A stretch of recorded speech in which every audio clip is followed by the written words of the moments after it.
Welcome to toy-polloi. Hello and welcome to another video from toy-polloi. It is Sunday the 26th of January 2025.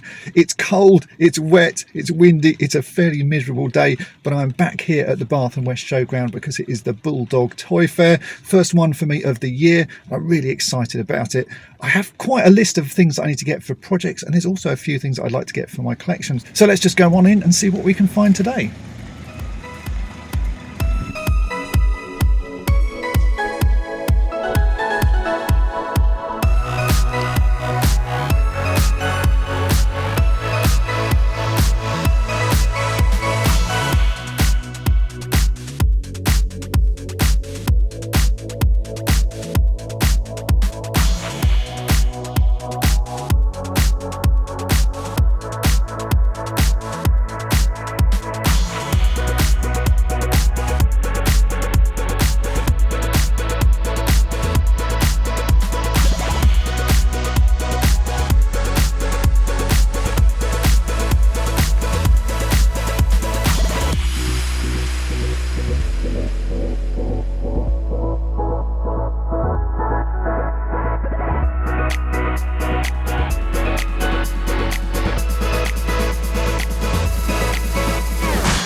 Right, and I am back in the car. The weather has turned absolutely horrendous. It's tipping down with rain. It's really cold and really windy.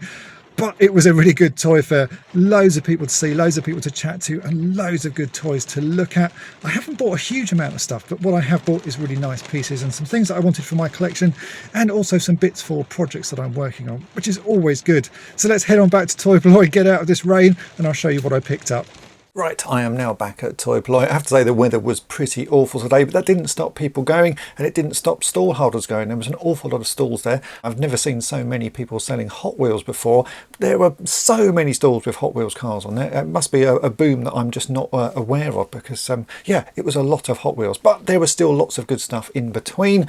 And the first thing that I picked up was actually on the first stall from Jurassic Coast Collectibles. He's always got some good sort of 80s and 90s era toys, so I grabbed these two from him. On the left we have a Drex from Advanced Dungeons and Dragons. This is the LJN line. I think I mentioned in the last Toy Fair video, basically if I see these figures for under £5 I will grab them because I really like them. I remember playing with them as a child. I do have pretty much all of them, but I just like them as figures. So this guy was £4. He does work, needs a bit of a clean, got bits of hair and stuff sort of stuck in him, but he will turn out really nice after a good wash.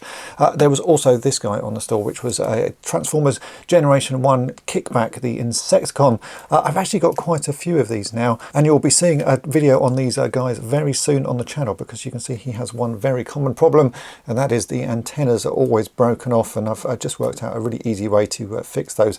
So I picked this up again because it was £4. I had this figure as a child. It was one I picked up at a car boot sale, so I do sort of have a soft spot for him, and if I see them cheap I will pick them up, because I like restoring Transformers and he just brings back lots of memories. So those were the first two figures that I picked up. I'm very happy with those for £8, an absolute bargain. Then as I was walking around I bumped into James, the car boot collector, and he said he had something for me in his bag, and it turned out to be this. Now it may not look like much, but this is a very useful part. This is the launcher, or part of the launcher, for a wrist racer, and you don't see these particularly often. I've got quite a lot of wrist racers, but not many of the launchers. It's missing the plastic cover, which is actually what holds the car in place. This bit straps to your wrist, and then a little ramp comes down and you press the button on the back and it launches the car off it. It's just a very useful part. So although it's not complete, it's something I do need for my collection. So I do need to say a big thank you to James for very kindly stopping me and handing this over. It will come in useful in a future project. I also popped over to see Lawrence from Toy Planet UK. He's always got lots of good pieces on his stand, and he has a rummage box, and in that rummage box I found this, which is a Fisher-Price Adventure People Workman figure, and this is one I don't have. I actually remember to take a photograph of my Fisher-Price Adventure People collection before I went to the toy fair, because I'm always seeing these figures and I'm having terrible trouble remembering which ones I've got there. I think there are about 75 in total of these figures. I think this is now number 54 in my collection, so I don't have a huge amount to go. But I'm just struggling to remember which ones I do have and which ones I don't, because they do tend to be a lot of sort of variations on a theme. So I've already got this guy with a white shirt and blue trousers, but I don't have him with the green shirt and beige trousers. So that was a really nice thing to pick up. So thanks to Lawrence from Toy Planet UK for that. I also found a mask figure. This guy cost me £5. He's not the most common one that you see. This is Boris Bushkin, I think is his name. I already have him to sit in the vehicle, but I don't have a loose one. I'm trying to get a sort of loose run of mask figures. So for £5, he was worth getting. I've yet to get his mask. His mask seems to be pretty hard to find. In fact, look, you can see on top of his head he has an M there as a tattoo. It's just a nice little figure, and for a £5, yeah, that was well worth grabbing. So that's another little thing to my collection. I also got one little Smurf, because this guy was £2. This is the Astro Smurf, and it's a figure that I do have a few times, but I've shown previously on the channel how to make a new helmet for him. In fact, I happen to have quite a few of these Christmas baubles lying around, and because he was only £2, I thought I'd grab him, because I knew I've already got the little helmet for him. So that was a great little thing to get as well. And then there was one last thing that I picked up, which was actually from Monkey's Emporium. So Johnny at Monkey's Emporium, he has a box of Star Wars parts, and I was rummaging through that and found this very battered and a slightly broken canopy for a Star Wars X-Wing. And he very kindly said I could just take it to see what I could do with it. It is incredibly filthy. I'm not quite sure what it's got over it, or even if this will actually come off, and the clips at the back are snapped. So yeah, I'm not sure whether that can be fixed, but I will certainly give it a try. So yeah, that's going to be a little future project. Can I get this fixed up? I have an X-Wing ready and waiting with a canopy that I've sort of handmade, but it'd be nice to replace it with an original one if I possibly can. Now, in a slight break from routine, I'm actually going to do a bit of an unboxing here on toy-polloi as well. All of the unboxings are now over on my second channel, toy-polloi 2, so if you're wondering where they've gone, that's where they are. But I actually received this package in the week from Bob, and he often sends things over to me, and I haven't actually had a chance to open this, so let's take a look at what's inside this package. I know it's an action figure. He said he got this sort of strange looking action figure he wanted to send over, so let's see what he's sent.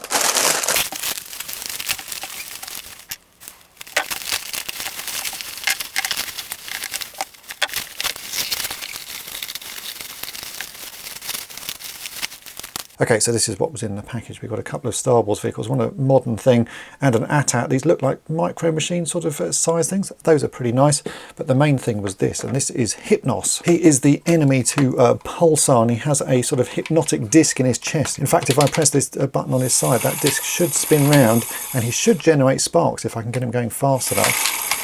You can see that all does work. That is really nice, but unfortunately he is in a pretty sorry state. The plastic on his chest has gone incredibly brittle. This is yeah, a very common problem with the Pulsar figures as well, and it is shattered. There's bits missing, and in fact there's bits in the bag. I've got little pieces here like that. I'm going to see what I can do to sort of stabilize that.